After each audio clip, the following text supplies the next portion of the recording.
The Committee of the Whole will meet in person on Tuesday, November 14th, 2023 at 6 o'clock p.m. for the purpose of discussing amending an ordinance relative to sidewalk permits, Section 38-7, obstructions of Chapter 38, streets and sidewalks, establishing a City of Salem outdoor dining policy, and hold a public hearing to discuss removing Clover Street from the list of accepted streets in the City of Salem.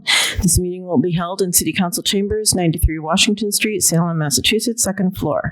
Please see the link found in the agenda, password 489211, or telephone 877-853-5257 or 888-475-4499.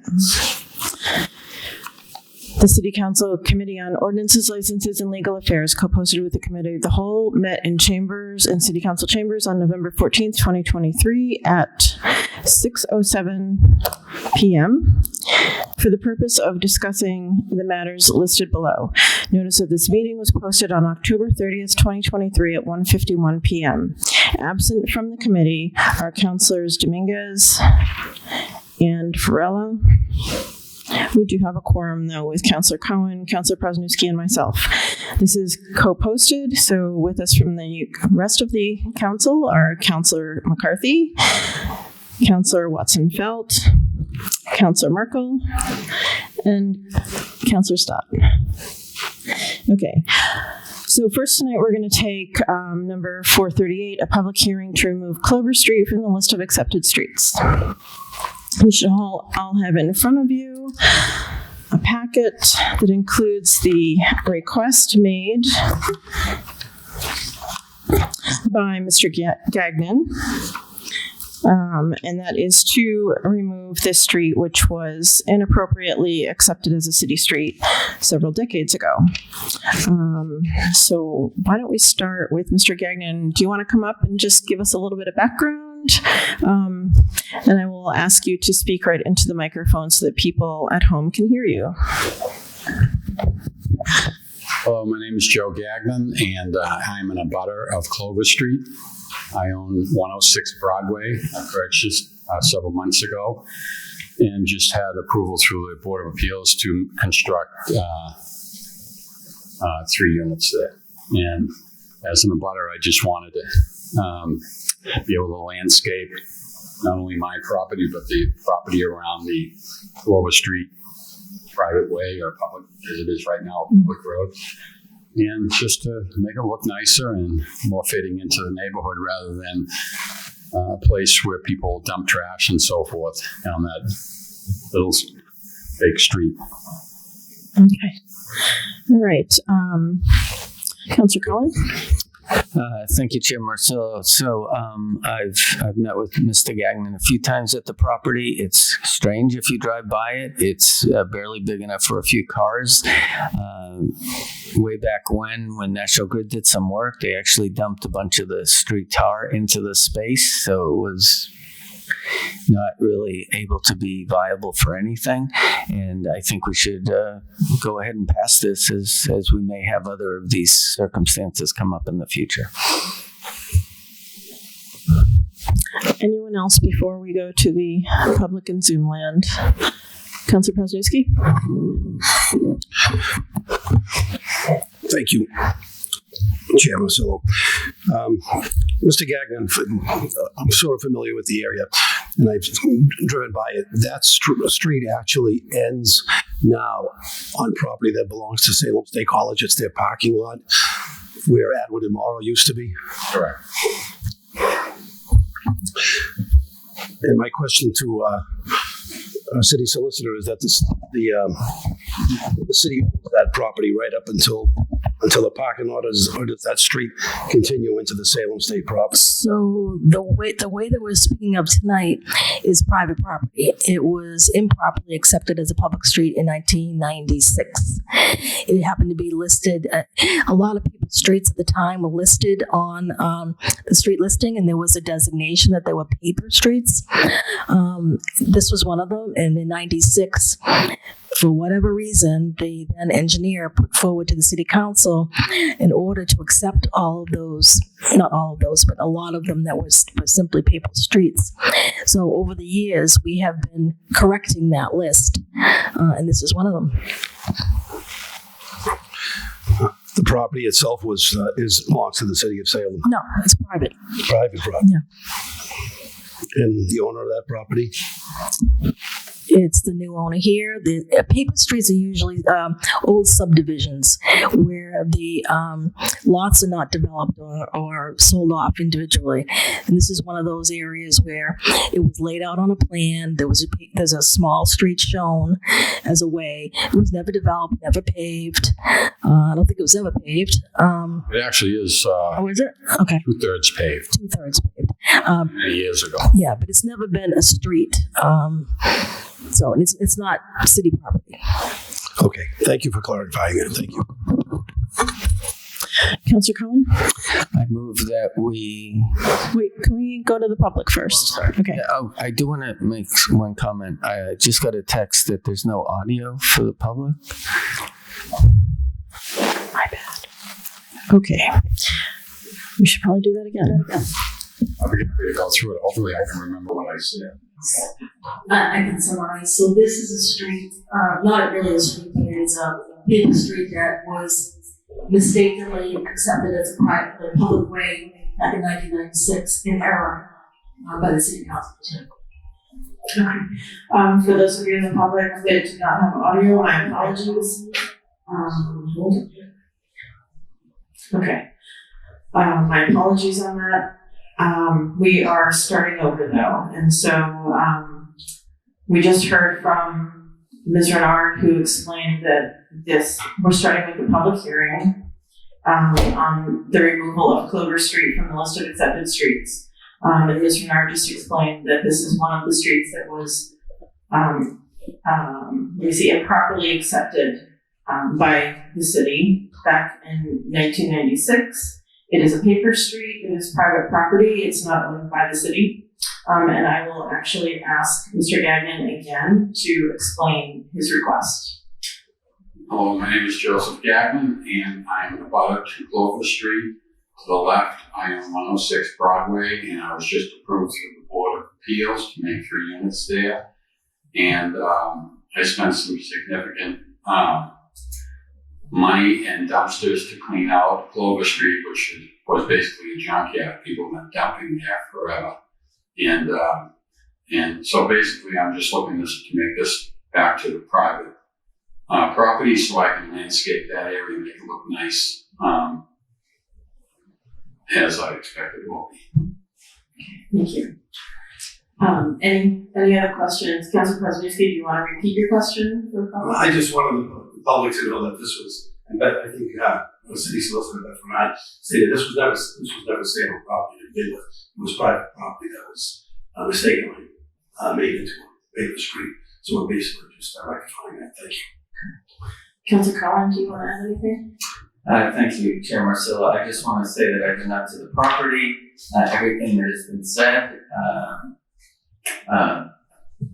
I agree with, and I will be voting to approve the conversion of this back to the private property.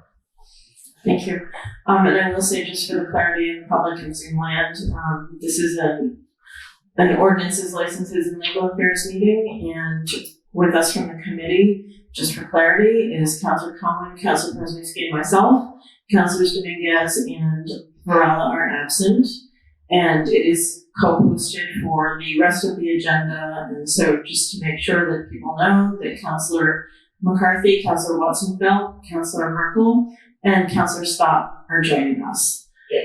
So with that, if there's no more questions in the room about this particular public hearing on the street, I will go to the attendees in the public. If anyone would like to make a comment on the removal of Clover Street as a city street, please raise your hand.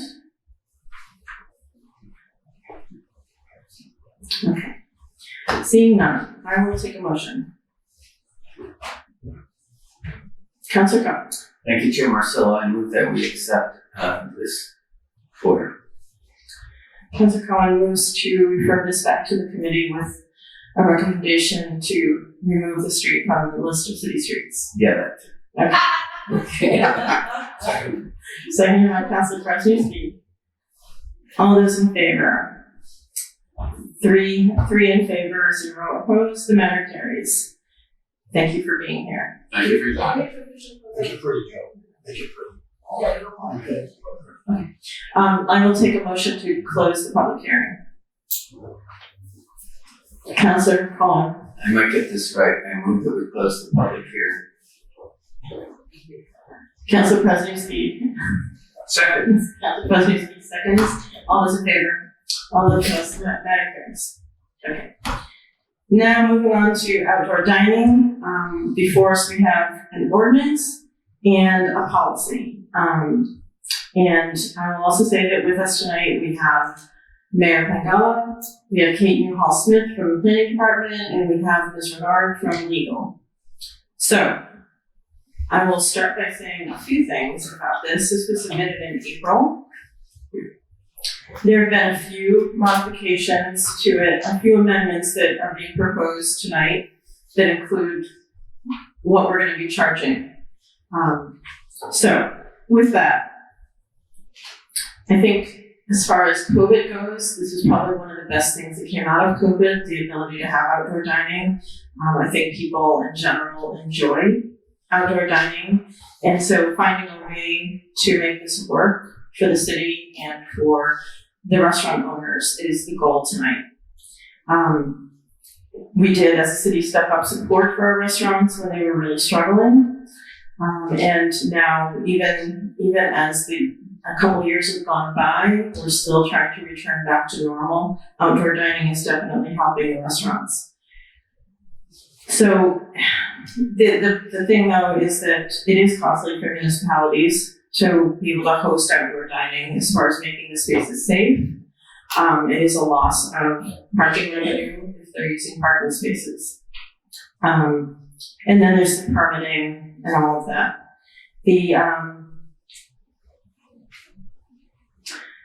So over the summer, there's also issues about accessibility that we need to keep in mind. And so over the summer, Councilor Cohen and I did some work with the Disabilities Commission to go out and to just kind of do a survey of the outdoor dining spaces to determine if they are up to standards for accessibility.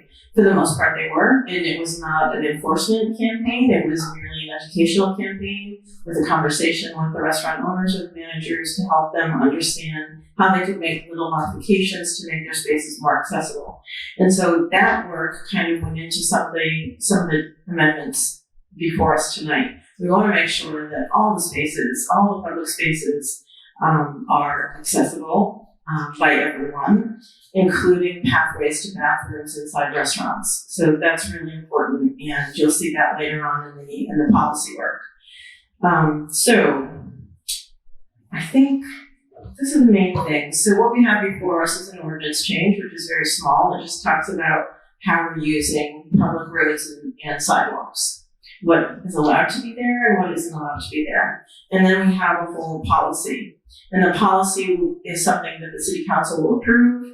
The reason why it's broken up between an ordinance and a policy is that it's easier to make changes to a policy. And so since this is something that we're just starting, we're getting into the nuts and bolts of, and I'm sure we will have to make modifications over the next couple of years to address situations as they arise, it's easier to just make a separate policy that will be found on the website, probably under the city clerk, under the city council stuff, but also as part of the online permitting system so that anyone who is applying to have outdoor space will have the full list of the full text of the policy.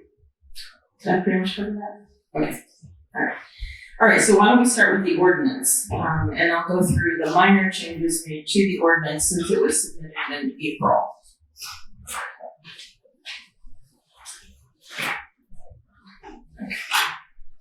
All right. So the new, let me see, I hope you guys have a copy of the new one. The old one should have the number on it, 234, and then the new one is not. Okay. Good. All right, I'm just going to point out a few of the changes. In section 2, it said, it's added the redevelopment authority and or city council instead of just the city council for approval. So the whole addition of the redevelopment authority is to understand that the downtown area is under the oversight or within the oversight of the redevelopment authority. Is that correct statement? Okay, good. Okay, so that's one. And then the second is down at the bottom in the paragraph starting persons applying for a permit. It also adds the redevelopment authority and or city council. That's new. And then the rest from then on is pretty much new language. So it says outdoor seating on a sidewalk within the city's urban renewal district shall be the sole jurisdiction of the city's redevelopment authority. Applications for seating within a public street within the urban renewal district, however, must receive both redevelopment authority and city council approval. Okay. I believe those are really the only two changes in the ordinance. It's just the addition of the permitting through the redevelopment authority. Are there any questions on that? Or any questions on anything in the text for the ordinance itself? Councilor McCarthy. Thank you, Chair Marcelo, not being a member of the committee. Through you to Beth. City solicitor, sorry. It specifically says sidewalks. How does that pertain to the restaurants that are right next to City Hall? It's not on a sidewalk. It's in that common area out back over here, specifically Turner's and the other restaurant. Is that considered sidewalk? Do they fall under that being sidewalk, or do we have to spell out in addition to sidewalk? So Turner's has already gotten their approval through the ABCC for their alteration premise. They've already gone through the SRA process for their furniture and fixtures. They already have easement through the city for the use of the property. Opus, on the other hand, will go through, I think they've been through the SRA as well. Yeah.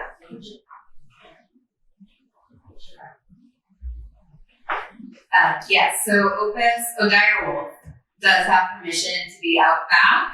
A lot of where they are is actually on their property. When they extend into the walkways, that's Salem 5 property, I believe. And they did receive permission from Salem 5, as did Turner's, because Turner's is encroaching on Salem 5 as well. So technically, then, other than permitting, we have no jurisdiction over them. So they're not paying. They won't be paying a fee to the city because it's on. They have a separate agreement with Salem 5. Correct. How does that work with the regiment? East Regiment went through the SRA as well, and they got easement through the SRA. They have a license agreement. They're on SRA owned land, their patio. And so they have a license agreement with the SRA. We review it every 3 years. There's a fee that they pay to the SRA for use of that land. Is it comparable to the fees that we are proposing? It is. Yep. It's probably a little bit better than the fees that you're proposing. But Well, yes. they're not funded yet. Right. So I believe they pay, was it $1 a square foot? I think it was $1 a square foot, but we do have an escalator for cost of living increases. If I can ask one last question, are there any other properties specifically under SRA jurisdiction that are not on sidewalks and urban street that would fall into this area that isn't really totally spelled out? I mean, those are the ones that originally came to my mind because they're right here. I mean, if I'm walking around my head of all the restaurants and properties downtown, I'm trying to think of anyone else that would. Blackman Park. Yes, we do have some spaces that are being used at Gulu Gulu, a portion of the other two as well. And what agreements do they have? I have to look back, but they got SRA approval, we have license agreements, in most cases we have one easement, I believe. They've been licensed by the SRA. Right, so they went through, we called it a cafe permit when it went through the SRA pre-COVID. So they have gone through that process. It's basically the outdoor dining process. And so that would mean that, Rockefeller, Roosevelt, Rockefeller, and the, I'm trying to think, Leisure, all those have their own separate agreements with the SRA. So they're not agreements. They just went through the outdoor dining review process. Ledger, So we anticipate that Ledger and the Derby will be subject to the fees herein. They will not have to go back to the SRA because they've already done that cafe permit with respect to the seating and all that. Design. Ledger will need to come back. If they want their big outdoor space, they didn't get permitted for that. They got permitted for a couple small tables right alongside the building back in pre-COVID before we extended outwards from the buildings. That's right. So they would have to do it. Rockefeller's, if they keep just their front patio, they're all set with SRA. But if they did want to keep their tables along the side of their building, they'd have to come back for that extended area that wasn't reviewed yet. I'm just, when I look at the list, in my head, I'm trying to think of all the places that are outdoor dining that are in the SRA that already have some sort of permitting agreement through the SRA. And I'm wondering what's going to happen when those agreements pop up against what we're proposing, and then you're going to have a whole slew of potential restaurant people coming in and start saying, where's the equity in the fact that they, each agreement, I don't have the agreements in front of me that the SRA worked out over the course of years. So I don't know, when they're going to be up for renewal, but, you just alluded to the fact that one of the agreements said $1 square foot. Well, some of what we're proposing depends upon whether it's a sidewalk or street, it could be $1 or $1.50. So I just want to make sure that, it becomes equitable across the board when it comes to that, because the last thing I want is, I don't want to pit our restaurants against each other. Right, that's something that Gabe, who serves on is the called the SRA staff person. It's staff person for the SRA that we talked about earlier tonight. Is we'll make a list of all those SRA properties that are already subject to a cafe permit and make sure that we are treating them equitably. And can I clarify real quick? So we have a permitting process. We had a permitting process pre-COVID for outdoor dining with the SRA. There was no fee assessed to review an outdoor dining proposal. So the SRA never collected money from most of these restaurants. The only restaurants the SRA has a license agreement for are Turner's and East Regiment. And that's because they're on SRA property. So we have a license agreement that they pay a fee to the SRA to be able to use that property for their own business purposes. Those are the only two license agreements. Those are the only two places that actually pay a fee to use that land. And that land isn't city-owned land, it's SRA-owned land. So we don't have payments coming in from Rockefeller's, from Red Line, from Gulu Gulu, and all the other outdoor dining establishments you see. So I don't know if that clarifies things a little bit. Well, that goes to the follow-up question is, follow money. So the SRA has an account that the curious question is, what do you do with the money? We do all the things that redevelopment authorities are allowed to do under the statute. So we hold property, we sell property, we develop property. That's what we do with the money. It's not a lot of money. It's under $10,000. So you have an account that the SRA manages. Correct. There's two accounts the SRA manages, and one of them is in general, and one of them is for Charlotte Ford Park. Okay. And the money proposed coming in from the rest of the outdoor dining permits, where will that money be set aside? Where will that be going? Is it going into the general fund, or is it going into some other designated? I believe it's the general fund revenue. Yeah. It's general fund revenue? And numbers. I believe it's general fund revenue, but we can follow up with him and just confirm that. This is not the SRA funding. This is funding for this proposed fee system. Yeah, we can verify that. So any money that doesn't go directly to the SRA is going to go into some. I would just I trust me, I have the utmost confidence in tracking the money and how where it goes. But it will be, to me, it's like at that point, do we? And that's probably a side conversation with Anna. I mean, obviously, the money's going to come to the city, but how it's tracked and what account it goes to, because I would love to look at the possibility of having the money go to an account where we could then use that for a specific purpose as opposed to just general fund, whether it be sidewalk repairs, specifically in areas around outdoor dining, or whether it's traffic calming issues, or whether it's street lights or whatever. I don't know, pretend to understand what all it could be, but yeah, whenever anyone says it's going to the general fund, I'm like, it just goes to the general fund to disappear. Well, you appropriate the general fund. No, I know, trust me, I know. The requirements of what goes with the general fund are the same as the state, it's in their mass general fund. So there's not a lot of discretion over that. We can follow up and see, but I would imagine that just like with any permit application, like a building permit, that money is in an account with the building department. It's general fund revenue that you'll see in the budget book as, under the revenue line for permits. Yeah, just as long as we can track the receipts coming in. Yeah. What was paid. I like it. Councilor Watson-Ford. Thank you, Chair. Not being a member of the committee, I have a couple of questions. When this conversation first began, a lot of the concern expressed by the owners of restaurants had to do with what was happening at the state level. So how does this ordinance and our policy play into the requirements of the ABCC, ABCC?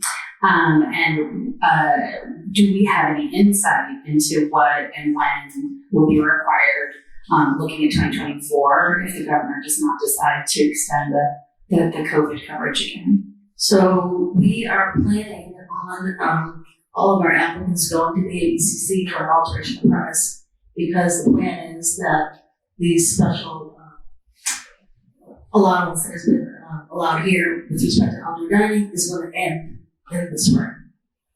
That's right, and I know a lot of the concerns expressed from the restaurant owners has a lot to do with required internal builds and plumbing and all that kind of stuff.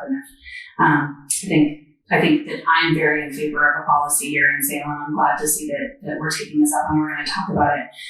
But I know that that's also an outstanding concern, and we don't want to add additional undue burden. But as soon as we can better understand what those expectations are going to be, I think the better. My second question is the SRA owned land for which the SRA is collecting fees if they're in a license agreement. Is that property maintained by the city? No, the license agreement dictates who maintains the property, and right now those the businesses are required to maintain the property, keep it shoveled, keep it snow, keep it free of ice, get trash out of the way. Paving and bricklaying and I don't know.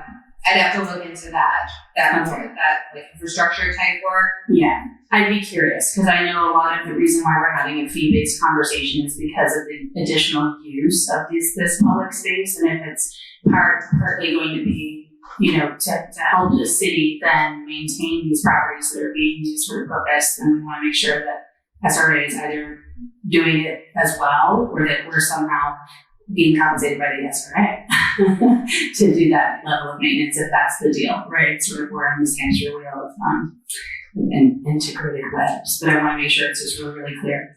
And then another question I had just with regards to the SRA review for stuff within the SRA, for properties within the SRA area, obviously area.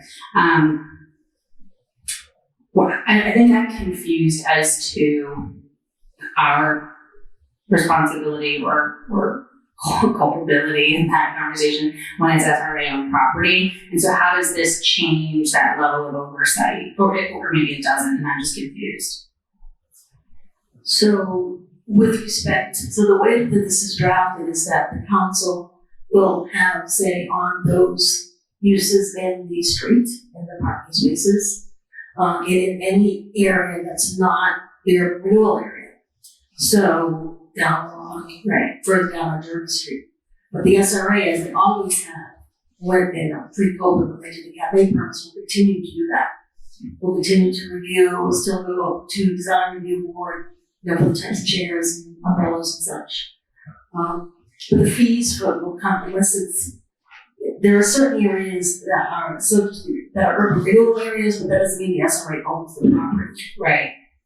I think that's the point of confusion. I think that we're just getting a lot of questions about it with this, and I want to make sure we can answer them really clearly. Yeah, so the SRA owns Lapham Park, owns the strip of land beside the brewery, owns Behind Turner's, the Church Street lots. Claw Valley down at Artist Road area, and then some walkways in and around, like behind Grove Street, the walkway behind there, they own. Well, I'm thinking also that same area, if continuing along to what was behind Cafe Graziani, which had cafe seating as well. Is that's SRA on the property? Behind Boston Burger? Yes. I don't think so. But I'd have to double check. I think it's either city or private. it's Claw Valley. It's Claw Valley. Not as No, it's before. It's like before Claw Valley. the brick area. Yeah. I'll have to take a look at that. Yeah, that'd be a curious little moment. And then the last point, I just want to, again, not being a review committee, but my recommendation under section 7 in the policy, which is the seasonal. We're going to get to the policy. Okay, sorry, we'll get to the policy. All right, that's my conversation then for the ordinance. Thanks. Councilor Cullen. Thank you, Chair Marcillo. So I'm in favor of the ordinance changes as written. I would just encourage, because we don't have jurisdiction, the SRA as agreements are expiring and renewed to mirror the same costs. I think to Councilor McCarthy's point, that we have in the policy so that there isn't an equity issue with someone who's under the purview of the SRA versus a restaurant that's a couple of blocks away from a bar. Councilor President. Thank you, Chair Marcillo. Is there a way that we can get a list of the restaurants that are applying for outdoor dining and maybe even expand that list as to where they plan on putting that outdoor dining, how many chairs and seats, just so that we have a visual of exactly what we're looking at throughout the city. Every restaurant has its own unique challenges. And when I say the word challenges, it's challenging to own a business and say a restaurant business. There's a lot of competition, and there's a lot of costs involved in running a restaurant. So I know a lot of these people, they don't own their own properties. They have to pay rent. They're going to be paying a little bit more. I believe it's $1.50 a square foot. So I don't know how we reach that figure, or whether that's going to be a hindrance or that's going to be easy for these restaurants. I'm not sure, but I think in my mind, to make it easier, maybe for myself personally, is to be able to have something to look at, that I can take a look at the restaurant, see what their outdoor seating that they're planning to do, and where that seating is going to be, because each one is unique and each one is individual. I think we have to be able to pick from that. Thank you. Yeah, so part of the process that we're going to get to with the policy is that the applicant would enter the online permitting process that we have for everything else, every other permit.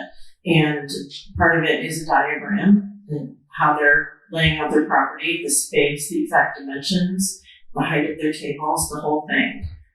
So if you want to hold on to that question until we get to the policy, does that make sense? Unless you're looking for a citywide map that shows the locations currently, and then as it moves forward, it comes before us. It's kind of not that we need it right. Not that I need it right now. It's like, in fact, as we're talking about the restaurants, and in my mind, I'm going through a list of the restaurants and saying, I see each one is unique. It's just kind of a logical show. But no, let's wait till we get to that, because I think if this isn't going to be a meeting that's going to end tonight, I don't believe it. I think it's something that's going to continue on for a little while.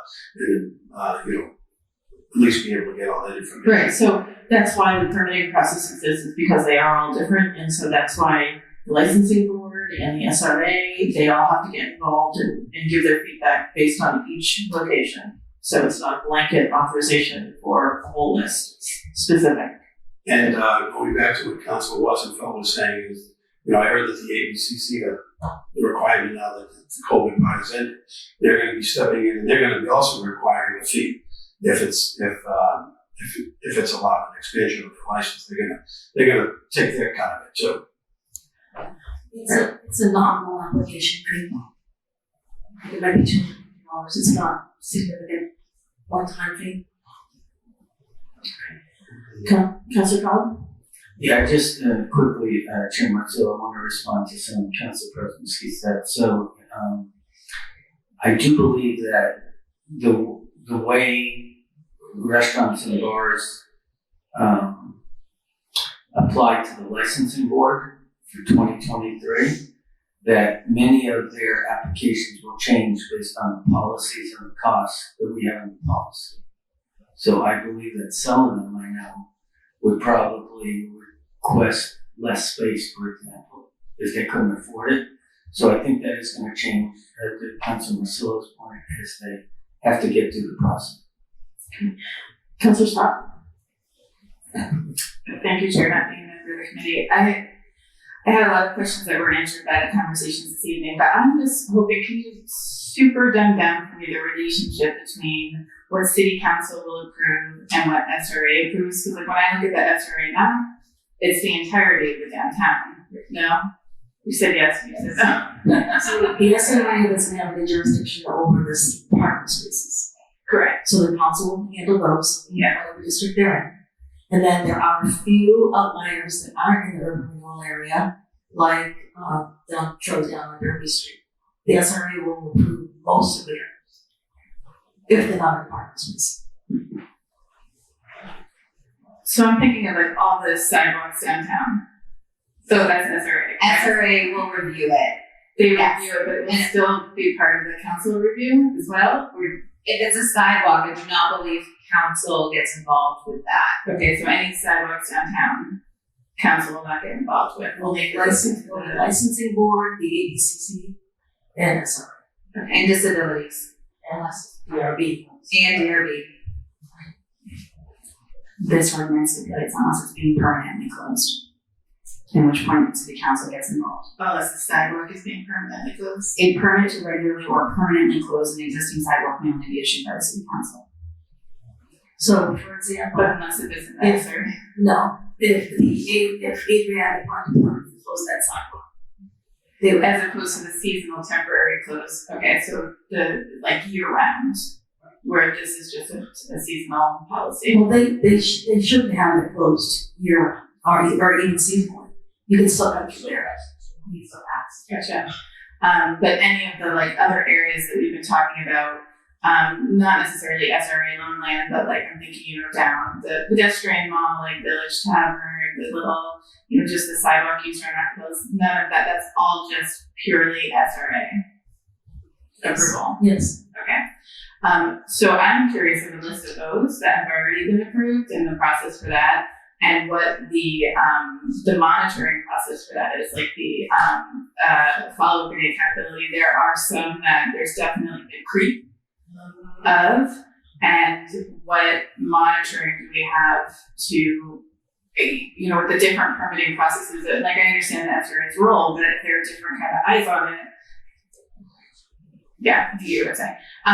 So yeah, and I agree with if we have these different bodies doing the different approvals, we should get as close as possible to what is, the requirements and the fees and things like that. And then I'm just curious if there's been any estimates done, or if I believe you said it was nominal fees in the past that were collected, but from what fees we're presenting tonight, if there's an estimate of what we might be collected, like in the first season, assuming that everybody had outdoor dining last year, we'll have it next year. So- If there's any sort of estimate. So the only calculations that we have thus far for the parking spaces. So we have 10, if they all go forward next year, we have 10 locations. And if we count up the number of spaces that they're using, we have 4, So, if they all use the same spaces, 20, maybe 30, that would be $30,000. Now, if they all use the same space. Thank you. That's a higher than I was expecting, but I would definitely second Councilor McCarthy's comments about separating those funds, because we could use those for like Jersey barrier removals or enforcement, compliance, monitoring. That's all I have on the movements. Councilor McCarthy. The mayor, the reasons we can't see him through that. Mayor Gagnon. Through the Miracle Technology, I reached our finance director to confirm his general fund revenue. So it'll be lumped in together permit revenues, but we can set up a specific revenue line just for this type of permit, so it could be transparently tracked, but it'd still just be general fund revenue. Thank you. If I could, Councilor McCarthy. thank you, Chairman. So, I don't have a problem with that.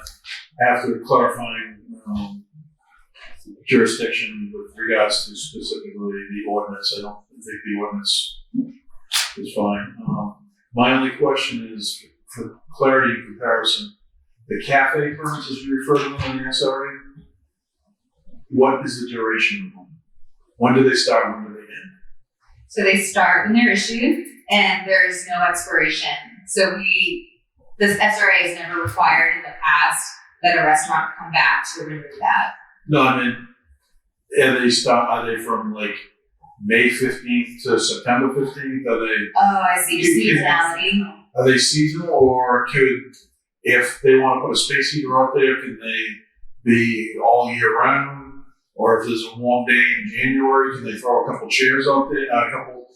I'm just curious as to what the length is that they're allowed to operate. Sure. So the SRA has never put a seasonality, a time restriction, a date restriction on their cafe permits. So, and most of what they saw, with the exception of like Rockefeller's with their patio, Hotel Salem, with their outdoor dining, most of what they saw were a couple 2-seater or 4-seater cafe tables, which is probably why they called it the cafe permit, and they were against the building. So that was the majority of our review of these permits. It's just with the COVID allowances, it just completely expanded outdoor dining into what we see today. So it was a different animal back then. Yeah, but no, they did not put any time restrictions or seasonality in the permits. So just to follow up on that, it would now be an annual thing, right? Because it would go through the same application process. It is the same application process. It is the same. It's in the application that Kate and IT put together is fantastic. It covers all the bases. It's going to be great for us for enforcement team to be able to go in and see the actual permit that's issued and be able to pull up the plans or approve the conditions from all the different boards that are going to be reviewing it. So it's going to be a fantastic tool. Councilor Monson. Thank you, and thank you, Chair. Again, not being a member of the committee, I do have one last question on the ordinance because I don't have the full ordinance text in front of me. Can you speak a little bit to the approval process from the building department when external space is built out? Because usually that's done by the restaurant owner. Some of the restaurant owners I know have done it by hand themselves. And I am just, for the public's awareness, curious as to what the building sort of oversight is of So space. if you're referring to the platforms, Yeah. so And anything, ramshackle siding, or, boundary indicators, anything like that, right? So the once the application comes in, it gets reviewed. The building department goes out and makes sure it's constructed as proposed.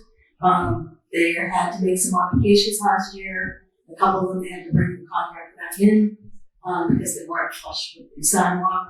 A couple of those, and they go out periodically with the disability commission members to make sure that tables are in the right spot. So they did a great job this year. It's with a lot of help. Anyone else? We do have one raised hand. City Land.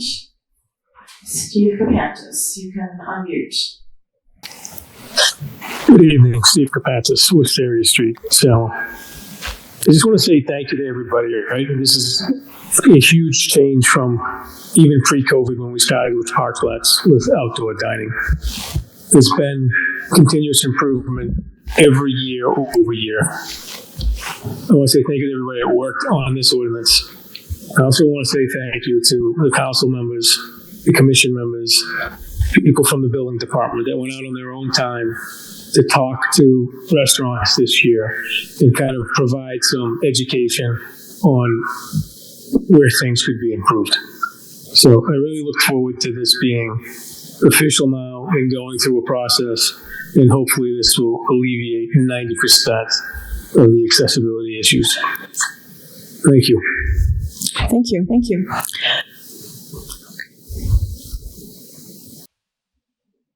Councilor Cohen. Thank you. Chair Marcillo, I would like to move that we refer the ordinance changes with a positive recommendation to the full council.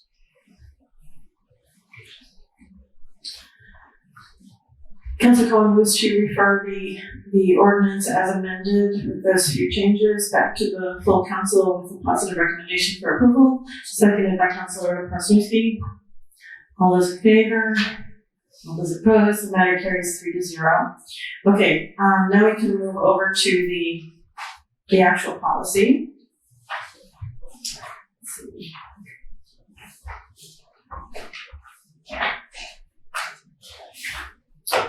All right, so I thought maybe we should just take this item by item, and I will point out where the changes have come in, where we put in the specifications with the new process and the new fees.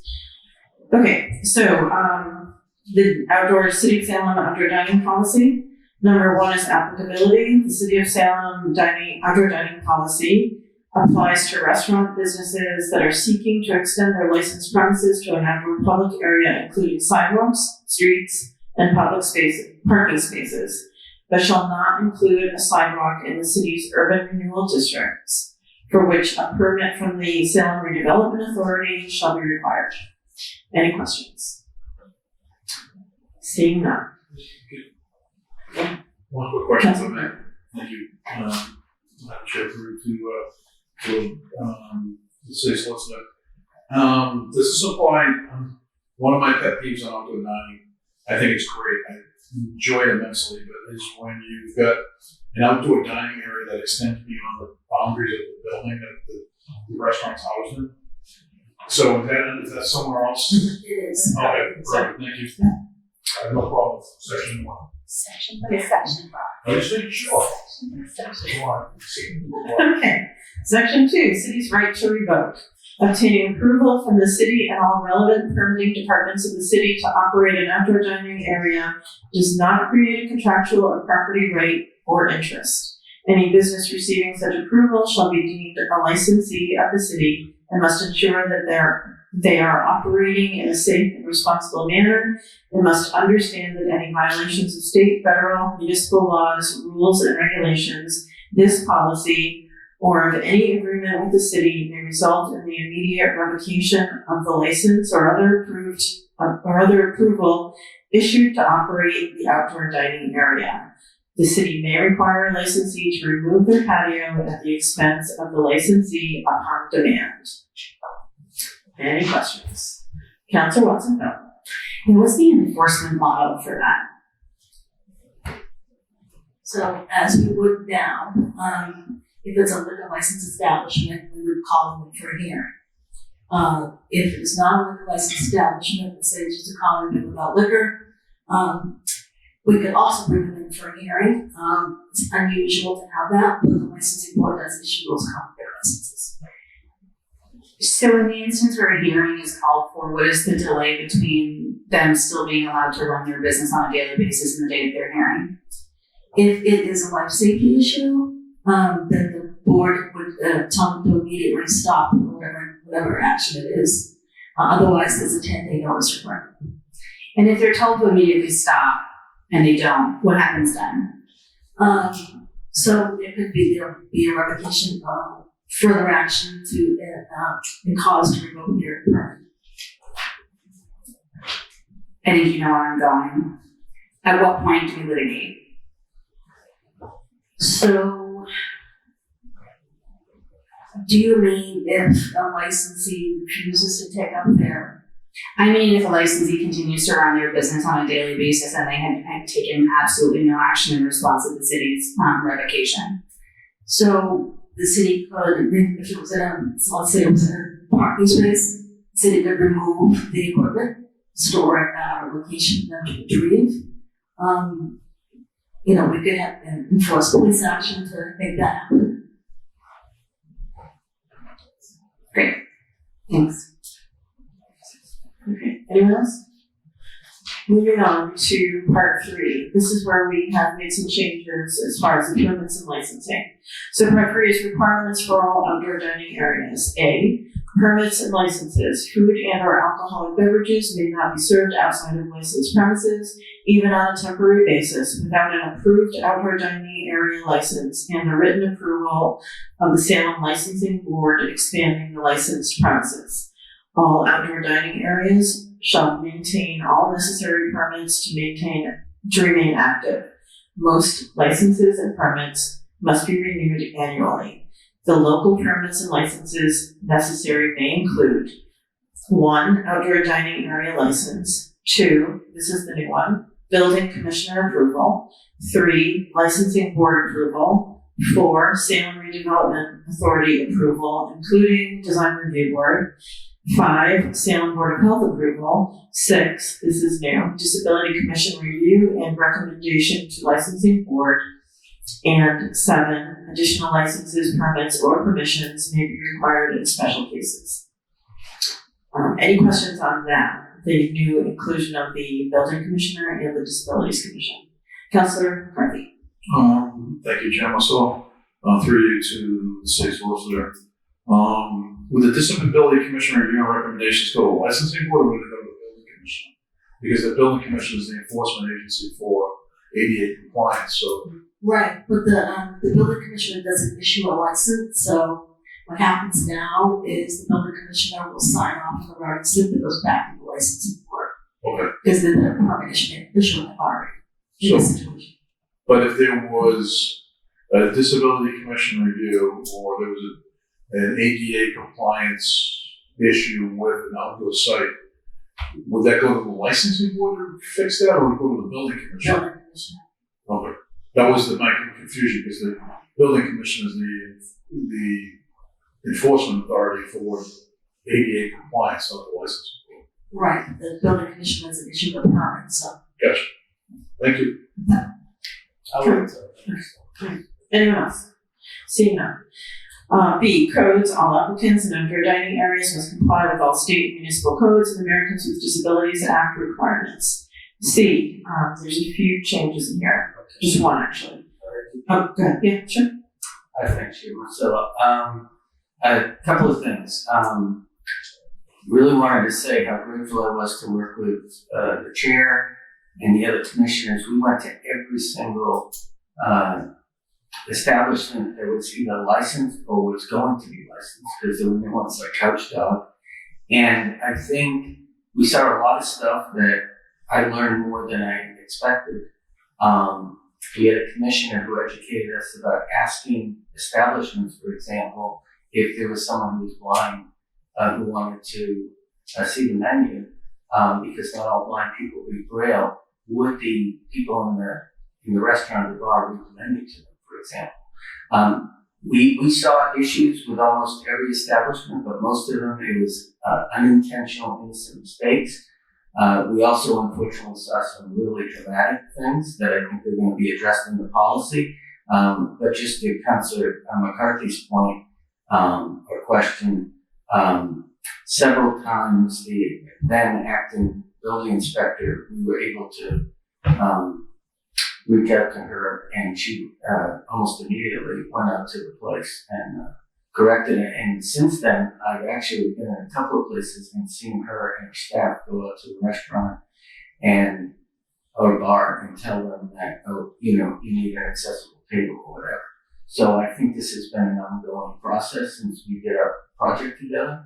And I feel like it's really informed me about the quality of this policy. Thank you. Anything else? C is location of outdoor premises. The outdoor area where a business may extend its premises for outdoor dining must be contiguous to the brick and mortar licensed premise. Contiguous is defined as adjacent and may be separated by a public sidewalk. And there is either A, a clear view of outdoor seating from inside the premises, or alternatively, B, the licensee may commit to providing management personnel dedicated to the area. For the latter, the area is still physically contiguous to the licensed premises, but not visible. For example, there are no windows, or the brick and mortar is in the basement of the outdoor area, and the outdoor area is in the public way, such as a sidewalk or in the parking spaces. A patio that is on the curb side of a sidewalk and or in a parking travel lane is contiguous. Parking lots or back areas may also be considered contiguous. The outdoor dining area may not extend beyond the storefront of the restaurant unless all adjacent property owners in which the area extends have submitted a letter stating their acceptance of the proposed dining area. This should include the city of Salem if it is an adjacent property owner. And I just want to point out, I think that the original submission, there were just a couple words missing, and that was the change. It was missing in point A, a clear view of outdoor seating. It was missing of outdoor seating, so that was the only change there. I do have a question though, and that's the use of the word should. This should include shall. Thank you. So we're going to change that to shall. Okay, any other questions? Councilor Merkel. Thank you, Chair Massell, not being a member of the committee. I just wanted to say that I appreciate this language. With all the restaurants having really different front areas, some have more sidewalks, some have more parking spaces. Everything is configured so differently for every single location. I think this gives the allowance for some judgment call to make it a little bit more equitable.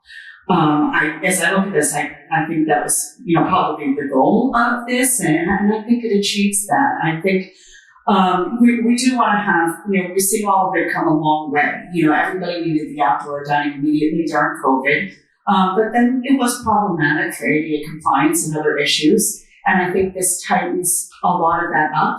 But it also has balance for some of the flexibility here. As long as there's oversight to that flexibility. So that's what speaks to me here in this, in this description here. So I just wanted to make that point, and I appreciate it. Thank you. Thank you. Anyone else? Councilor Watson, Bill. Thanks, Chair, not being a member of the committee. I think I struggle a little bit with the clear view of the outdoor seating from inside the premises, only because I know that we have had this problem this past year, particularly, of people leaving outdoor dining areas with alcoholic beverages as if we are a city that allows public drinking. We are not. And I think in every instance, much to Councilor Cohen's point before, it was not due to a lack of oversight per se. It was just sort of due to a lack of immediate staffing being present in the outdoor space.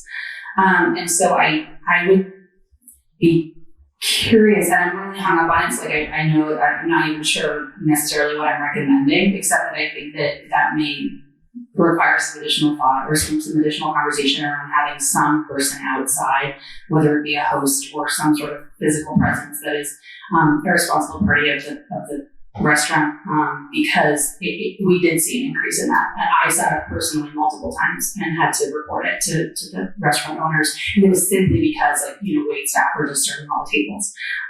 So I just want to put that out there on the table and say maybe we should give that some more consideration. Certainly, I'll talk to our folks on that for sure. Councilor Prozowski. Thank you, Chair Russell. Also, Beth, I see you use the word may. We just clarified shall, should to shall. So of course I'm going from may to will, because may be interpreted, have different interpretations. So would it be a stretch, or would it be not in the city's favor that you wrote parking lots or back areas? It says now may also be considered, or you write will be considered. I don't see much of a difference there. But the next section, it says the outdoor dining area may not extend. Should that be will not extend? Are you looking for that attitude? We use the word may so that we have some flexibility. If it's too far off, I'm thinking about one particular area where they can't see the hall. We were looking at, not going to name names, but they were looking at a space around, sort of not even near their entrance. It was sort of in the back area. And we had to say no, because you didn't have the sight lines and it was too far away from where your doors were. You know, it's longer than this building. So, you know, I think the word may, I want to have shall, that we will. If you're fine with it for enforcement purposes, then that's fine. Thank you. Councilman Murphy. Thank you, Chair Marcel. If the adjacent property owners in which the area extends have submitted a letter stating their acceptance of the proposed dining area. So you have XYZ bar, restaurant, wherever, and they convince whoever's got the space next to them to say, we're going to extend, we're going to do outdoor dining, you don't do outdoor dining, but we want to extend in front of us. How does that work with entrances into the outdoor dining? Because now you've got your adjacent business that people are going to be coming in and out of that business that have no intention of being in outdoor dining.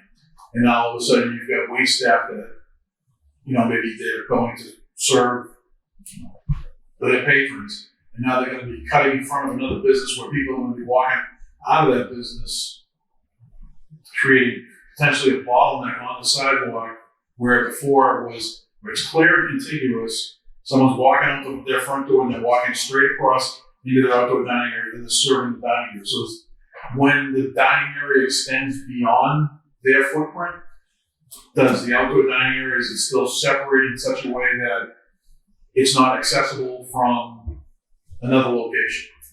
So let's take O'Neill's, for example. Okay, I don't want to pick on them. Okay. Yeah, so they have extended, they used to share space with Ugly Mug, but Ugly Mug decided not to do it this year. So we have that area where it has not been a problem. Melina shares space with the Wallet Cemetery. The Bella Verona got permission from their butter staying out moving into that space. So that would be more contiguous space. I'm just trying to think of these examples of where that happens. I think in all the examples you're giving, we're talking about the parking spaces in front of the other businesses. We're not talking about the sidewalks. So I'm wondering, please correct me, but was that sentence that Councilor McCarthy is referring to specifically speaking to the parking spaces in front of other businesses versus the sidewalk in front of other businesses? And do we care either way? I don't know. Yeah, we should clarify that. We worked on this as a committee, so I can't remember what the intent was behind that. There was so many of us at the table. To be honest, my thinking of it was the parking spaces, because I don't think we have many that are on the sidewalk that extend past their storefront, maybe a couple. So that's Sorry, I think thinking of the shared space between Mercy Tavern and Wolf Next Door actually is an extended space. Yeah, which they share. Yeah. Yes. And who's got oversight of that though? Like from them, like who's responsible for maintenance of that space? Do they share it legally or is it? So right now it's Mercy and they just have an agreement with the month that they can use it when they're not using it. Got it. Thanks. Not the month, I'm sorry. The other Wolf property. Yeah, I mean, I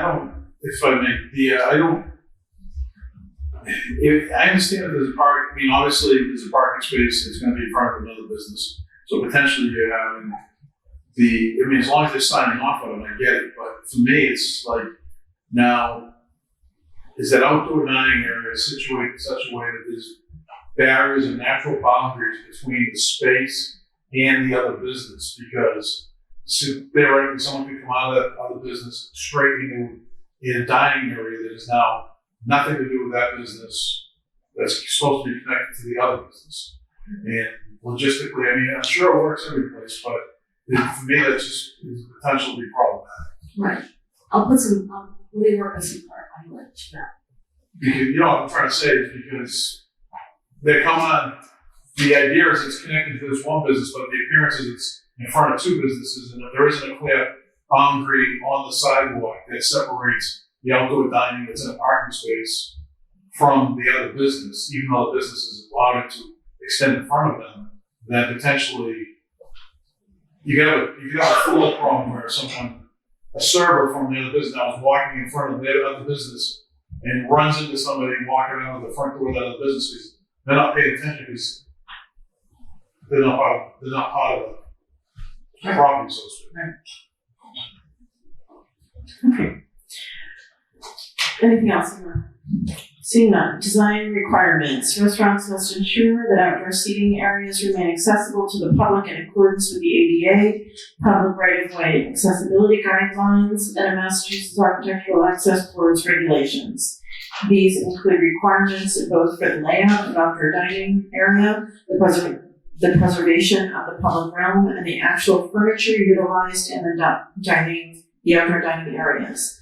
And then 2, all outdoor dining area patio designs within the urban renewal districts must go through the Salem Redevelopment Authority design process, including the design review board, and be approved by the SRA. Councilor Collin. Thank you, Chairman. So I have a question for the solicitor or planner or both. We had mentioned Adriatic, they had gotten a variance or something. I know a lot of people who go there or try to pass by there didn't know that and didn't feel it was accessible. So does an agreement that a place like Adriatic have supersede this policy or vice versa? Once this policy is in effect, it will apply to the Adriatic and all others. Councilor Good?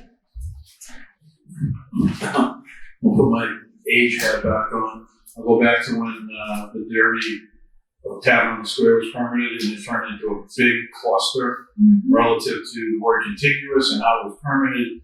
And they closed the sidewalk off between their outdoor dining and basically the door, creating a situation where they put up a rope out of bollards and made people walk all the way around the outdoor dining. So the argument made back then when it was permitted was they can still be on the sidewalk and walk around the outdoor dining, but they didn't want people cutting through the outdoor dining. Right. So the ABCC has changed their position on that.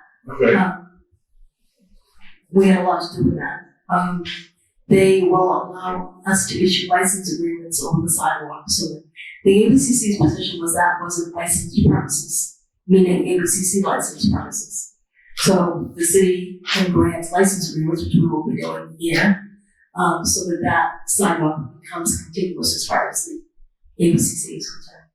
Okay, because there was a couple of times this past year I saw that because once again the incident that I described previously with an unknowing business that someone's walking out of a business in this sense, you got wait staff and that are coming out of the door that like to just be able to cross the sidewalk, not anticipating someone crossing in front of them. And I saw a couple of times where they had the ropes up. And, unfortunately, most people just ignore and go over, under, or whatever, or around. But as long as that's covered in here, that's Yes, so they will have a license agreement. okay, perfect. Thank you. So just to clarify, does that mean that the sidewalk's going to be open again? The sidewalk can be open again, yes. As soon as we issue the license agreement. Okay, good. All right. Any other questions on that section? Seeing none. Smoking, no smoking of any kind, including the use of electronic cigarettes, is allowed in the designated dining area. pets. No pets are allowed in the designated dining areas with the exception of service animals, or if the establishment has received approval from the Board of Health to allow pets in the outdoor dining areas. Council President. I'm a dog lover.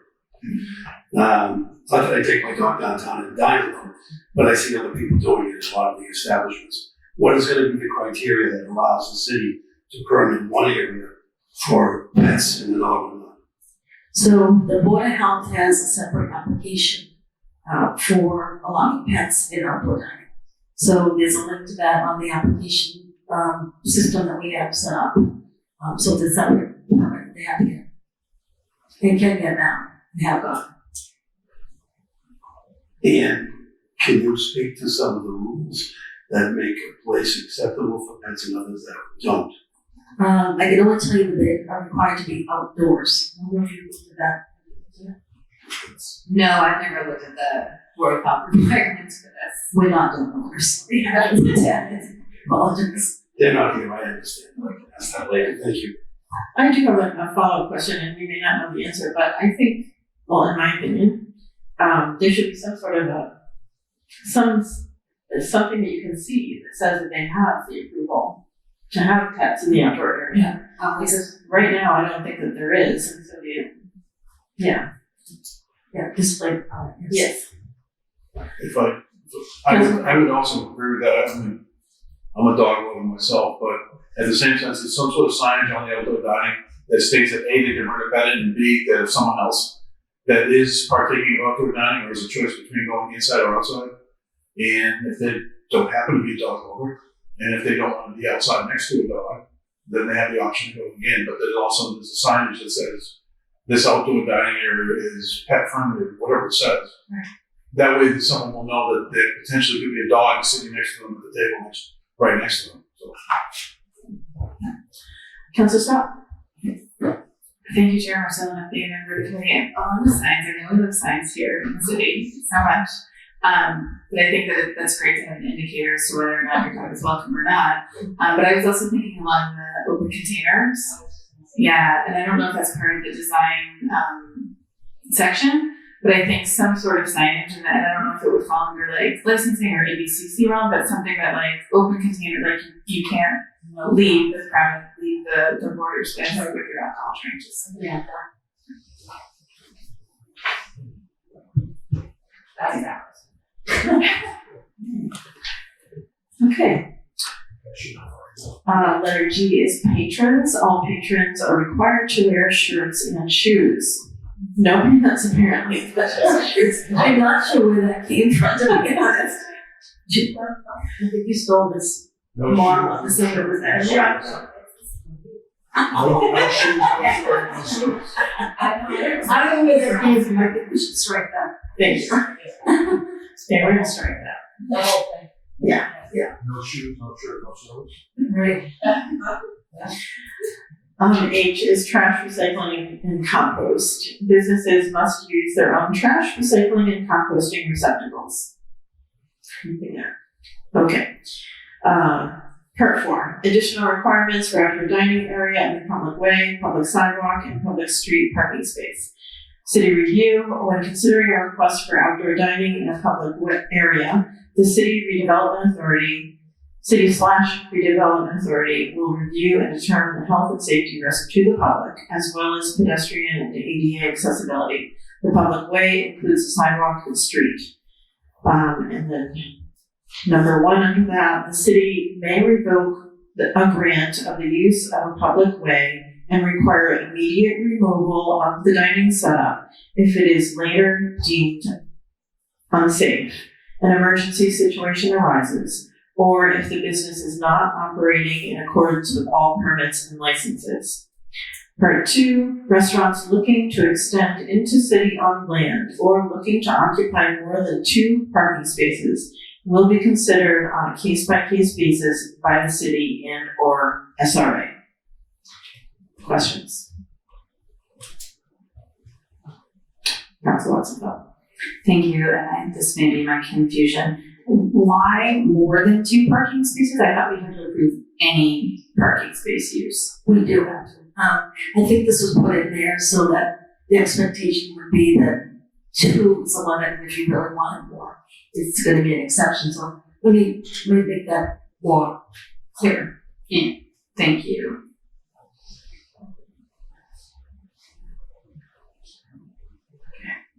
Councilor Cohen? Thank you, Chair Marcillo. After, if it is later deemed unsafe, I'd like to suggest that we add inaccessible.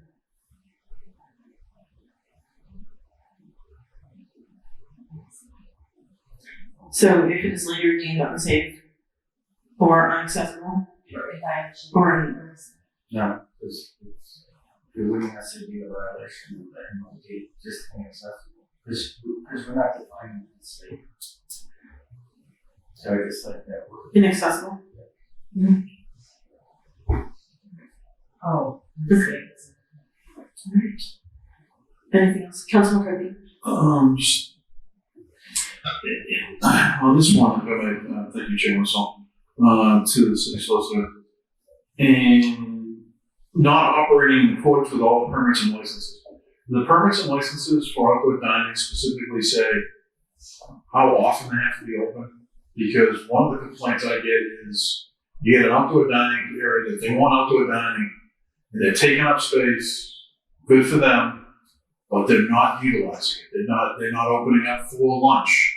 They're only opening up on Thursdays, Fridays, and Saturdays, because the other days it's not, they don't deem it profitable or whatever their business model is.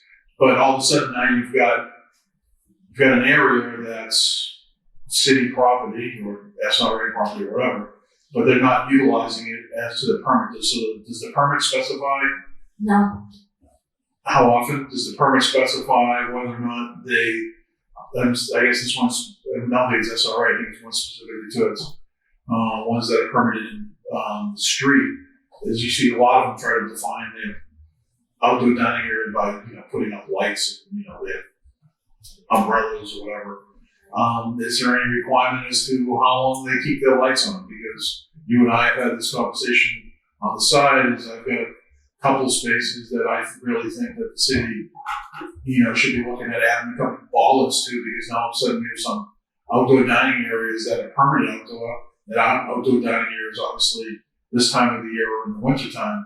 And you've got a bump out, be specific about Derby Street in front of the Witches Brew. You got a bump out that the traffic lane is on the left-hand side, and as a traffic calming measure, we bumped up, Witches Brew and Mercy, and now all of a sudden you've got the Witches Brew that's they're in their own process and that's their business, but they weren't open very limited this year, and right now, because they're not open, they're open limited, that building is dark. You've got an outdoor area that is, obviously it's defined as a sidewalk, but it definitely should be a bollard of some sort, with a reflective something that's going to indicate the traffic that's flowing down there. The first time person's ever been down that street, it's going to just drive right over that curve. Right. That's just my opinion. So I think that will fall in special conditions for specific places. Okay. And so we're gonna figure out a way to capture that. We think about that. Whose responsibility that will be, whose box. Yeah, I mean, for that specific one, once again, I'm not trying to pick on anyone's business, but that one specifically sticks out in my mind because we as a city, with traffic calming measures, bumped out the sidewalk, created two beautiful outdoor dining spaces for the restaurants and maintaining the sidewalk. But at the same time, it's now this time of the year, if you're driving down Derby Street, if you're not paying attention, it comes up on you the fact that the street's set up to the left because the parking's on the right, and you're going down, all of a sudden you're supposed to ease to the right, and there's nothing to indicate because there's no lights or anything. There should be something to indicate that, hey, you got to ease over, whether it's just a simple bollard with fluorescent tape on or something that you're driving down that's indicates. Let me ask Ray Dillon about that. Maybe Okay. some reflective material that can be put on there. Something that just maybe see something. I want to note that Council Burrell has joined us remotely. Okay, any other questions on that section? Seeing none. Part 5, indemnification agreement. Restaurants seeking to serve alcohol in the public way will be required to enter into a maintenance and indemnification agreement and to maintain certain insurance coverage as required by the city solicitor. Everybody okay with that? Okay. Part 6, fees. There is a charge for the use of the public way.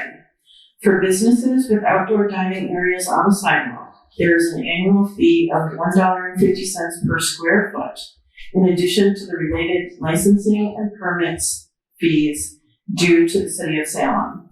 And the addition of that $1.50 is new to this language. Part B, for the use of a parking space, there shall be a fee of $1,000 paid annually to the city of Salem per parking space. For street closure, the calculation of the fee will be based on the length of the street occupied at the rate of $1,000 per 20 feet. And then Part C, businesses using Jersey barriers in their outdoor dining setup will be charged a fee of $100 per barrier used per year. The city of Salem will place and remove barriers at the beginning and end of each patio season. Councilor Cohen. Thank you, Chair Marcillo. So this came from, I have some questions that came from a couple of establishments. If a restaurant or bar is required to purchase additional parking, if the parking space doesn't line up exactly with their building. So for example, the spaces are 20 feet long, but if they need 24 feet, do they have to buy a third space, which would be another $1,000? Does that question make sense? Yes. So let me just tell you where the math came from. So the parking department went out and looked at the metered spaces and 100% utilization and 50% utilization. So the average parking space at 50% utilization, the income to the city is between $850 and $1,250 for the season. So that's, excuse me? Oh, sorry. So that's where the $1,000 came from at 50% utilization. So if the city is going to lose the use of 3 parking spaces, even though they're only using 2.5, I would argue that it's 3 parking spaces. Okay. But that's the will of the body. Okay, and I do have a question about the actual costs. So without naming specifics, at $1.50 per square foot, and if it's the equivalent at 2 parking spaces is approximately 240 square feet. So if you have a sidewalk, a widened sidewalk, you would be paying $360. But if you're using 2 parking spots, that would be the equivalent area, you'd be paying $2,000. And I'm not suggesting that we make it even, but there's a difference between, for the same amount of space, I don't know if this was considered, the difference between $2,000 and $360. Right, so it's about a quarter of to use sidewalks, about a quarter of the space, because we're losing the revenue, we're losing the parking. So the thinking was that parking spaces is far more valuable to the city, to the community, than the use of a sidewalk space.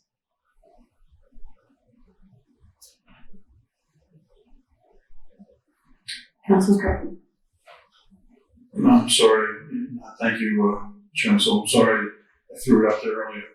Based on what, when you came up with the number, based on how much per hour for a parking space? I mean, because obviously, because. $1.50. It's $1.50. No, I understand that. Like, parking meters closer to downtown, closer to the courthouse way more per hour than a parking meter in the Willows. Right. So there was the chart that Parking did. They went through each space, for example. Also, the parking up front was $1 an hour, and then Adriatic is $12.50. So that's where the range came from $8.50 to $12.50 per space. Okay. So we came under the $1,000.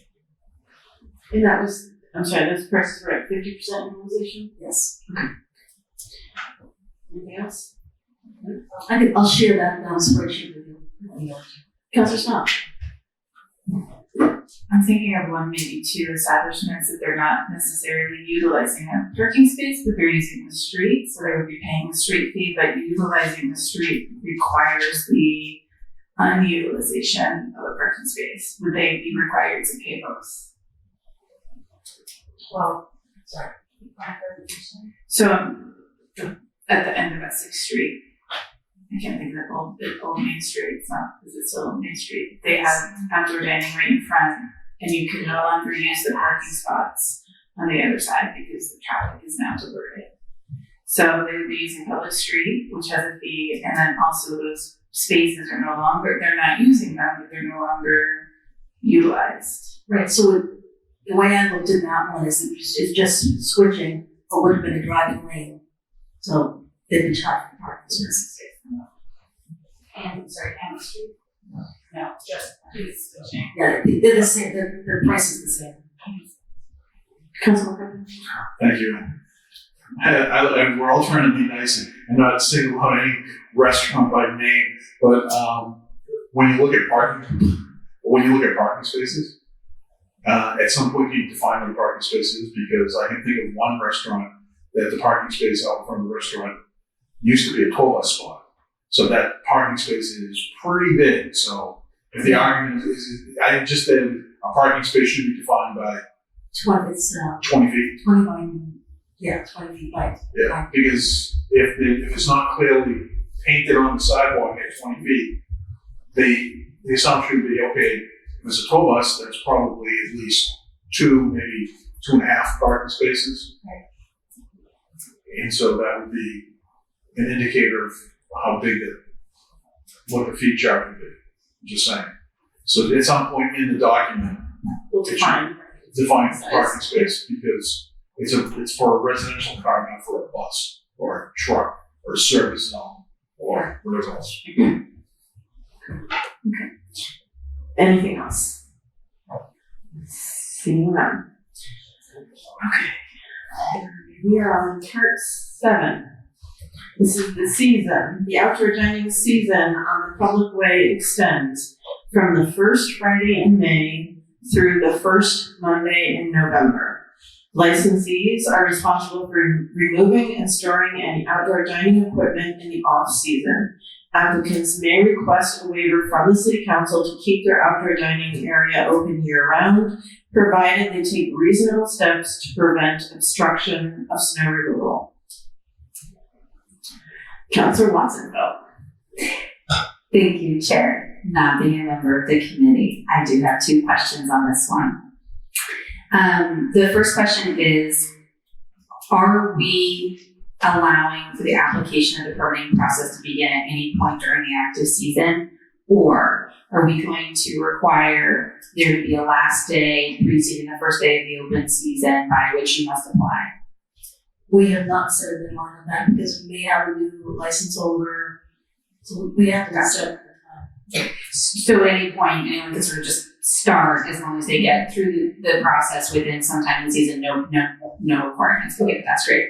And then the second question is, it's not really a question, it's a recommendation to the OLA committee for consideration to please add a time limit within which you must, or by the end of which you must remove all of your things at the end of the season. That was some of the negative feedback we received about some of the outdoor dining stuff last year, was that stuff sort of seemed to be abandoned for X number of weeks while owners were sort of trying to get their stuff together. And of course, as we all know, the weather picks up in the winter season, and so there was also concern about that. So I would appreciate just a consideration of some kind of, grace period, but by the end of which you must have everything removed. I think that period is when the barriers are removed. That's like, you can't have stuff in the street after those barriers are removed. Yeah, some of the houses have barriers, and also the barriers require much more organized removal than the stuff. So I don't know, just something to consider. Yeah, Councilman. Thank you, Chairman. So I've also had this conversation with the city solicitor as recently as a couple of weeks ago. I think there should be some language added that it's we allow this outdoor dining. It's all great. All of a sudden, the weather, October's over. It's 1st of November, and you decide you're going back inside. Well, all of a sudden, you've got an outdoor space that, especially the ones that are in the street or on the side or in the parking spaces. You've got an outdoor space that had chairs, tables, picnic tables, umbrellas, lights. And all of a sudden, boom, one day you come in as a business owner and you clean house. Great, ready for the city to come. But if it's not coordinated effort with the city, then what you've created now is a dark, empty space in the middle, sticking out into a street that has the potential for harm because it's not lit anymore. It's not viable. There's nothing there to indicate that other than a Jersey barrier. I think that's problematic. So I think also part of the language in here is after November 1st, the outdoor dining applicant shall coordinate with the city and as to the timing and the removal of the barriers, which so coincide with their removal of their own tables, chairs, and whatnot. Because you can't have it. They come in and take off the chairs, tables down, all the lights, and then 2 weeks later, the city's taking the Jersey barriers down. It has to be some sort of coordinated effort, and I think that happened this year. We tried to reach out to a couple of the businesses to say, hey, don't take all your lights down until we're ready to come in here and start taking the Jersey barriers down because this time of the year, it gets darker earlier. Now you've got kids coming home from school. It's just a different type of atmosphere than it is in the summertime. So I think that should be part of it. And the other thing I'm having is someone just mentioned it as to when people can apply. Obviously, at what point, if someone just rented, leased a space, get into it, and then they want to do outdoor dining, that's one thing. But all of a sudden, if someone decides, they look at the landscape and say, all of a sudden it's September, and then they want to add outdoor dining. Is there a prorated fee? Or is it a flat fee per year? And to be honest with you, I've always felt that, outdoor dining is seasonal, but October is like the bonus. And it's almost like if you want to keep, you want to add outdoor dining just for the month, for the last 6 weeks, or whether or not those last 6 weeks should come with another fee structure on top of it.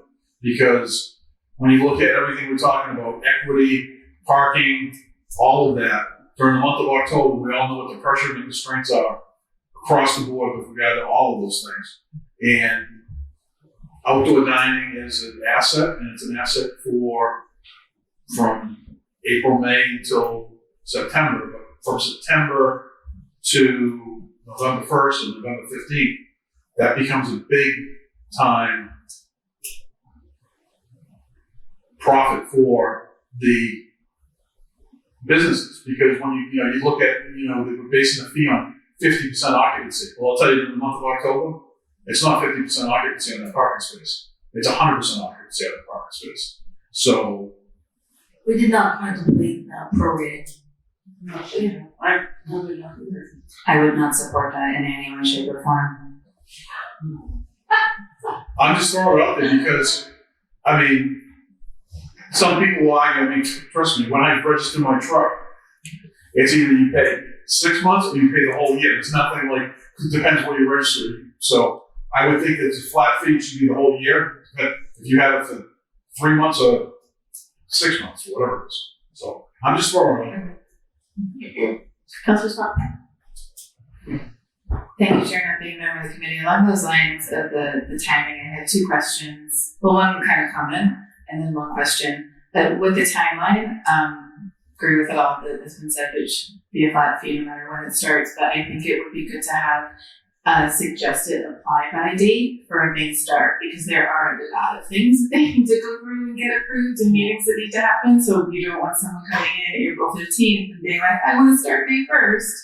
It's going to take a couple months. So I'm guessing applicants are suggested to apply at least 90 days prior to May, something like that. So we just want to make sure that that's very clear. If we can have some sort of line in about that. And then I just want to clarify, is this an annual application, or once it's permanent, it's good? Once it's permanent, it's good. What if there's change of ownership or? So with a liquor license establishment, they would have to go through the ABCC process before the licensing board, if it's a change of ownership. We weren't contemplating, if they didn't change anything, that would have to come back. So I guess that's my only, or a comment to that is if it's perpetual, auto renews in a sense every year, but we're asking them to take it down and put it back up. So it's just back to the enforcement and the reviewing and making sure that they're still following the same lines and there's no scope creep, there's no, the accessibility doesn't change, everything is kind of the same year to year without, there are going to be a lot of eyes on it and reviews on it at the initial permitting. But we want to, again, just make sure that the enforcement or the review of it. Right. The licensees do have to go and get a renewal every year from the licensing board. They just have to submit the packet and they're approved at one meeting. But if there are issues, they're held out from the group. We've had that done in the past where those issues were addressed. Councilor Watson? Sorry, thanks. I do have a follow-up question to Councilor Scott's point. So, because the fees are annual, so they would be tied to that license renewal process, which would go back to the timing around intent to renew as well, I think. Right. So all licenses have to be for the licensing board. Right. Have to be submitted by the end of this month to be renewed for January 1. Okay, great. So this would follow that same. Gotcha. So maybe this is similar to the guidance language around timing. Maybe there's a statement that just says for renewal timing, best practice, whatever. Awesome. Thanks. Councilor Cullen? Thank you, Chair Marcillo. So 2 things. So I also feel like, without speaking for the commissioners, that the Disability Commission intends on surveying their establishments yearly because it's really educational. Like, it was a letter, and in the letter, there's resources. I think there's going to be a lot of this stuff that's going to be posted on their part of the website. I actually agree in principle with Councilor McCarthy. It would be great, ideally, to have like a standard, cost system, but it's not practical. I mean, right now our DPS is down over 20% in staff, and I just don't believe that we could practically manage a staggered system where people could buy into it just for a month or 2. So I think everyone should conform to the full deal. And I think that also addresses Councilor McCarthy's concerns about safety and alignment. Councilor Merkel? Thank you, Chair Marcillo, not being a member of the committee. I also just wanted to say I understand Councilor Watson-Feld's point about the things and debris from the outdoor dining being left around. I saw a lot of it, left out for lengths of time. I do support having just some kind of grace period to remove it and get it off the sidewalk and street areas.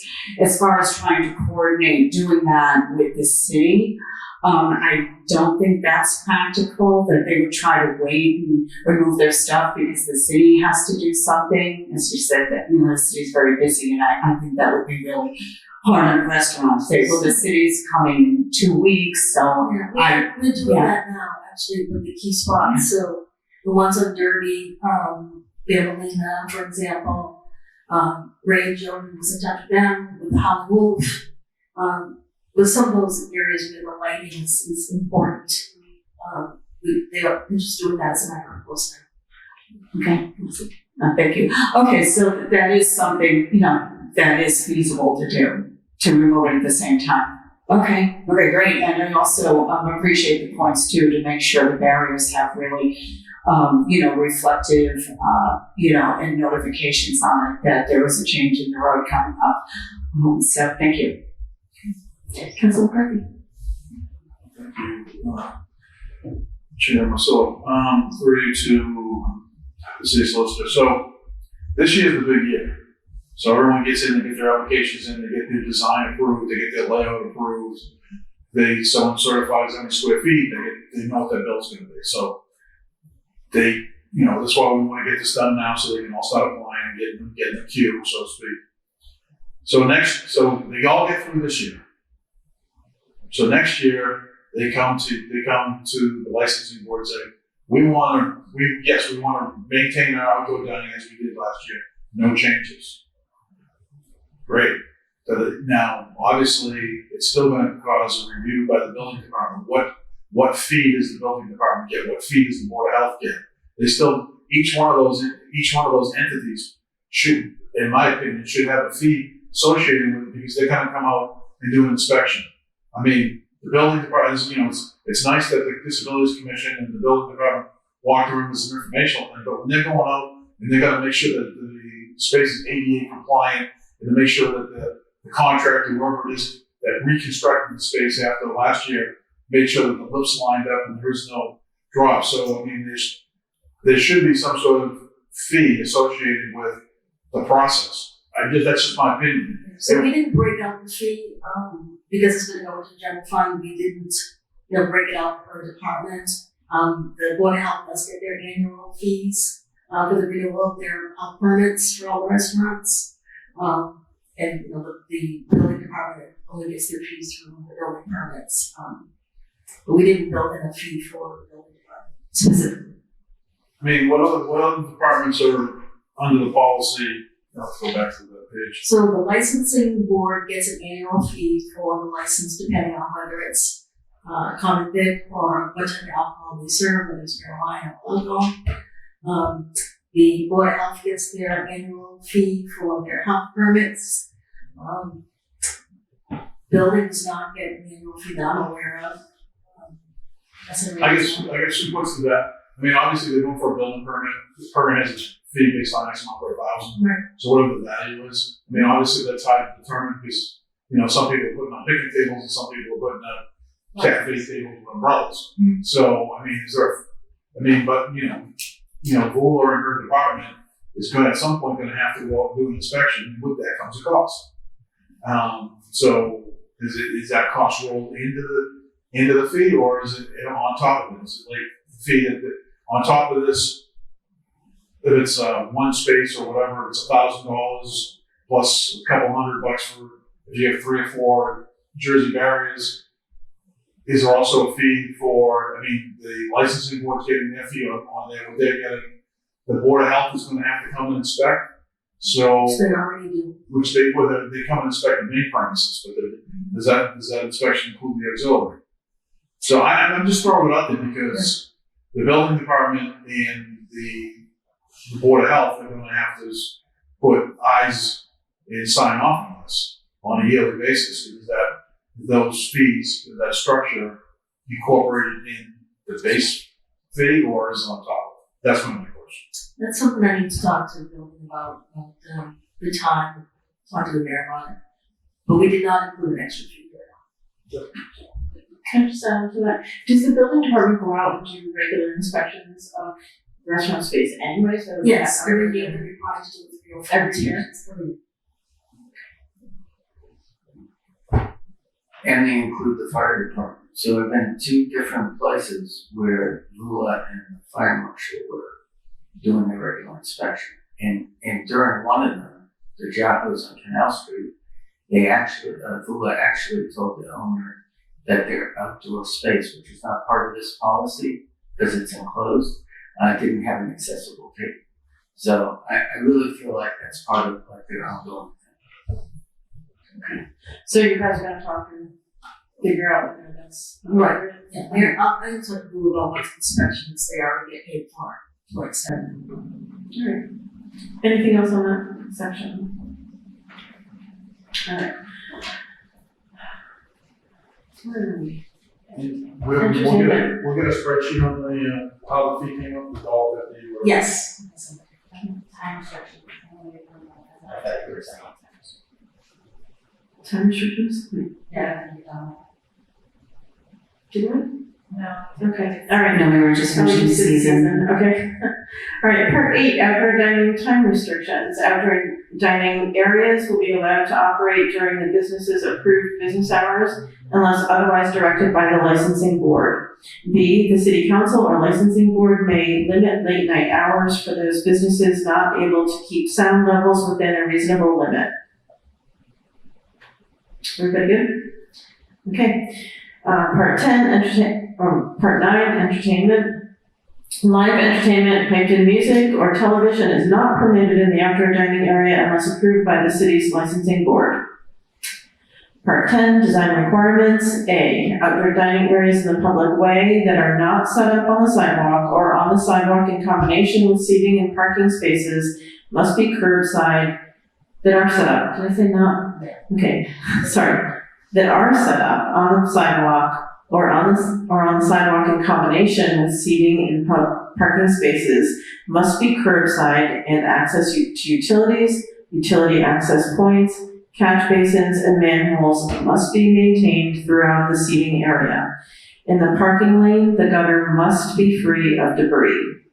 Part B, any outdoor area in the parking lane may be required to protect all sides of the patio facing travel with jersey barriers or similar material deemed appropriate by the police traffic division. Part C, other design requirements will be determined by the appropriate city departments. Any questions? Councilor Scott? Thank you, Madam Chair, not being a member of the committee. For B, the outdoor area in a parking lane may be required to protect all sides. Is that just so not all like 3 sides are protected? Because that's been, I think, a huge concern in a lot of the. I mean, if it's in a parking spot, it's in a travel lane, and cars are traveling in that direction, and there are a few that do not have, I think, appropriate barriers set up. So that may word. So the really concerning to me. I think it should be a requirement. So the police traffic division has been, they've advised the DPW on which ones they require have the jersey barriers, but certainly up to the council. I don't know if anybody else feels strongly about that, but I have seen some concerning items that at least on that, or at least maybe put a requirement on the side of like the direction the traffic is coming from or something. Like it seems like I've seen many, I'm not gonna name names because there are actually a few that I can think of right now, that there's no barrier on the side that the traffic is directly coming from, or no jersey cement barrier. Councilor Goslewski? Thank you, Chair Marcillo. I think the word may should be probably will, but as a clarification, I know that the police department takes seriously the safety factor involved when in outdoor dining in case of an errant vehicle, whether it's malicious or by accident. The pedestrians and the diners have to have some form of decent protection. So I know that it's on a case-by-case basis, but the police department will insist that there be some kind of a barrier be put in place if there's the possibility of an errant vehicle entering their premises that would hopefully deflect or stop the vehicle from coming in. So they'll do their due diligence on that part. But the word will, I think, would just strongly enforce the business owner to comply with that. Or shall? So I think, so I guess my suggestion would be that shall be in the direction of the, so let's take code, for example. For the traffic traveling into the down to Riley Plaza, the Jersey barrier would be on that side and not on the other side. Right? Is that what I'm hearing? Okay. There's no traffic flowing up towards that area, of course. Hopefully. Right, hopefully. I mean, you're talking about Aaron traffic, right? Like, That's true, that's true. it's still in the street. I think that's where Councilor Scott's coming Sure. from. And maliciously, it could be quite the opposite, exactly. Councilor Merkel. Thank you, Chair Marcillo, not being a member of the committee. I think that's a great question, and I'd be curious as to why the police are using May. And I'm thinking maybe in some instances, I don't know the exact size of Jersey barriers, but maybe it makes the lane on the outside too narrow. So, but that's not helpful for protection, and it's even more dangerous. So I think that's an interesting question as to why they chose that language. Yeah, that would be a good question to get answered by law enforcement. That is exactly why some of the streets are like Washington, but Jersey barriers on the outside would be problematic because people would have to swerve around to some cases across the yellow line. Right, it would be too intrusive into the traffic, but that also speaks to it being pretty close to moving traffic. But that's the only reason I can think of either. Yeah, is that it's just making the bump out a little too far, and then that you'd have to go around it is more dangerous than if they were just going right by the tables. So yeah, that's definitely uncomfortable. I could certainly ask Lieutenant Tucker to opine on that. Councilor Winslow. Thank you, Chair, not being a member of the committee. While we're talking about this issue, I have big concerns about pedestrian visibility, navigating across streets at crosswalks where there is a really close proximity to Jersey barriers and outdoor dining. There have been multiple incidences of near misses during daylight hours and in the evening, simply because it is now incumbent upon the pedestrians to step out into traffic past the edge of an outdoor dining barrier so that they can see traffic and therefore also be seen, which is a really dangerous issue, especially in October when we have so many pedestrians. And I'm curious to see how consideration for that level of safety shows up here in this policy, because I'm not seeing it called out. I'm not seeing it called out here, particularly around design requirements, but I'm wondering if there's an opportunity there. There's, we don't technically allow even vehicular parking within a certain number of feet from a crosswalk, and yet we have outdoor dining establishments where their boundaries are right up on that white line, and I have really big concerns about it, and I can think of at least 3 instances right now that again will not be named, but I do think needs addressing. So I would look to the police department as well to advise city council on how best to handle that, whether it's a combination of lighting or distance or what have you. Thanks. Councilor McCarthy. I have a question where, if I may, with regard to design, I don't want to name names, but there's one outdoor dining area that is designed in such a way that the Jersey barriers are protecting a bike lane. And so who pays for the Jersey barriers? Because the outdoor dining exists, and then they have their own barrier, and then there's a bike lane, and then there is a Jersey barrier. So if they're getting charged $100 a barrier, and is the city picking up the cost to protect the bike lane, or is the outdoor dining area picking up the cost for the Jersey barriers that are protecting the bike lane? Because the reason why we're protecting the bike lane is because of the outdoor dining. It comes into design, the question of design, and if the design warrants that, and that's the way it was approved, then I think the cost should go onto the business. Yes. Because if it wasn't there, then we wouldn't need it. Correct. So Yes. I'm just trying to forego an argument that, well, those Jersey barriers aren't for my dining, those are Jersey barriers out to protect the bike lane. But it was designed in such a way to protect that bike lane, so therefore they should be burdening that cost. I would argue that they are protecting the dining, they just have to be set up further because of the bike lane. I would agree, but when I read that, I just want to make sure that's clear. Thank you. Councilor Smith. Thank you, Madam Chair. Just to reinforce the safety aspect of it and Councilor Watson-Field's comments about the crosswalk location. We talk a lot about location of outdoor premises and parking spaces and things like that, but I think that would be a good spot to know that, it has to be with, daylighting has to be available for crosswalks.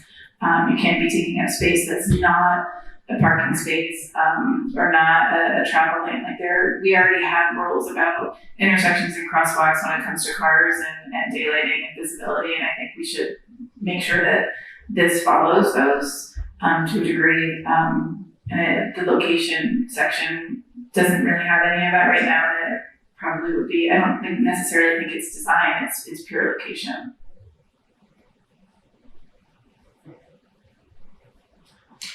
Anything else? Okay. Part 11 is inclement weather.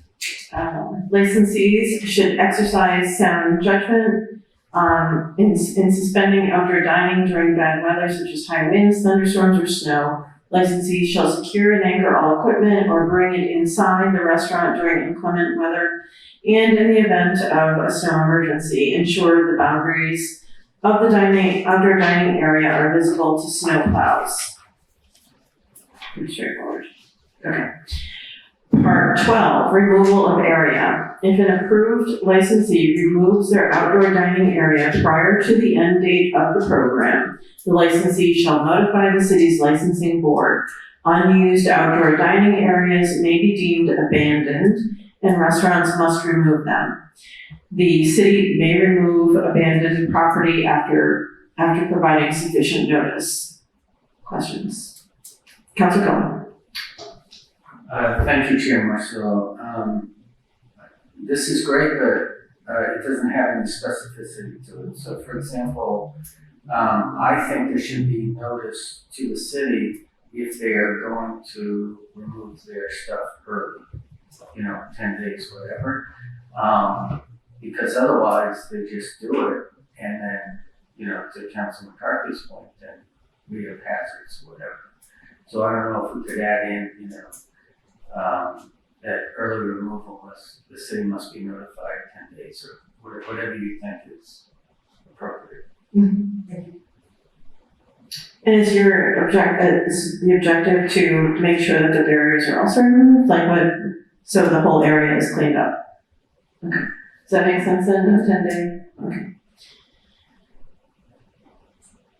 And then, Councilor Watson. Thank you. I had a similar comment around the unused outdoor dining areas may be deemed abandoned. I don't, when? How are we gauging that lack of use? So, that's a good question. We could use the same 10-day. What happens now with liquor license establishments is you must notify the licensing board if you're gonna be closed for more than 30 days. We could use that same 30-day time period. So personally, I think that sounds great. It's consistent. They already kind of know what the rules are that they're supposed to be following anyways, and so tacking onto that makes a lot of sense. Also, it gives enough space if there is something like a death or an emergency or some sort of situation. So I would go with that recommendation for sure. Anything else? Okay, part 13, maintenance. Permanent establishments are required to pick up debris and clean the designated dining area at the end of each business day. Part 14, outdoor dining area license. A, all applicants must enter into an outdoor dining area license agreement with the City of Salem's licensing board. B, all applicants must meet the following criteria to be eligible. 1, possess a valid common victualler's thank you, license. 2, be in good standing with the licensing board. 3, be in good standing with the Board of Health. C, the application for an outdoor dining area agreement with the City of Salem will require plans, photographs, and other materials deemed necessary by the city solicitor. Questions? Council Merkel. Thank you, Chair Masillo. It's actually on the one above it for maintenance. It just went on really quickly. And the language, of course, is fine. And also the language previously in number 8 on the other page for trash and recycling is fine. And just in the conversations of the permitting process for someone that's downtown, to really emphasize how quick our little critters are when there is garbage outside. Even a bird on an untaken plate, staff is in and out, people leave their tables, everybody's clearing tables outside, but there's no cover. I mean, they're quick out there. So I think all the language is fine, but I just think, the boards and committees that are putting this through, our downtown has real issues. And any, possible closed containers if you are getting rid of trash in the outdoor area, because a lot of these outdoor areas, they have a lot of tables and they're busy and the turnover is fast. So just to be really mindful of clearing plates, a trash barrel that's open because they're moving quickly, just to be, and it's not the same as something is, of course, people knock things on the floor, they dine, with their children or my adult family members, and things go on the ground. It's outside, and to remember that it's outside and they're there. Thanks. Councilor Watson-Hill. Thank you. I did have one last question, which is with regards to the criteria under all applicants. Is there any necessity to get an additional level of liability insurance that we need to require as a part of this process? So the licensing board requires liquor liability license, naming the city as additionally insured, and then we will have indemnification and insurance requirements in the license agreement themselves. And so no additional coverage about the extended use of the property? Oh, yes. Okay. Yeah, that will be in the agreement. Okay, great. Thank you. Anything else? Okay. So there's still some work to do. I will also give an opportunity for anyone in the public who would like to make a comment. You can use the raised hand function. Seeing none. Okay. Ms. Renard, how should we proceed? Because I know that there's also a time constraint here. So I will make these changes tomorrow.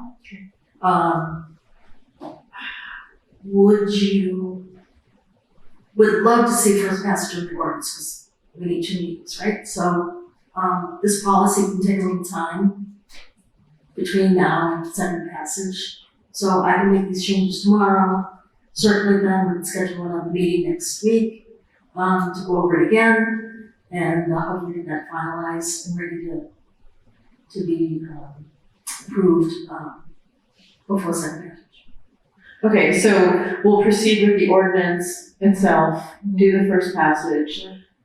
This will come in the December meeting. The policy itself will come in the second meeting, and they'll be finished together. Yes. Okay, and I will schedule another meeting in between the 2 meetings to get a final reading of it. Councilor Cohen. I'm assuming I'm going to be moving that we keep this in committee. Okay, Councilor Cohen moves to keep this in committee. Seconded by Councilor Krasnowski. All those in favor? We have Councilor Varela. Oh, Councilor Varela. Wow. Yes.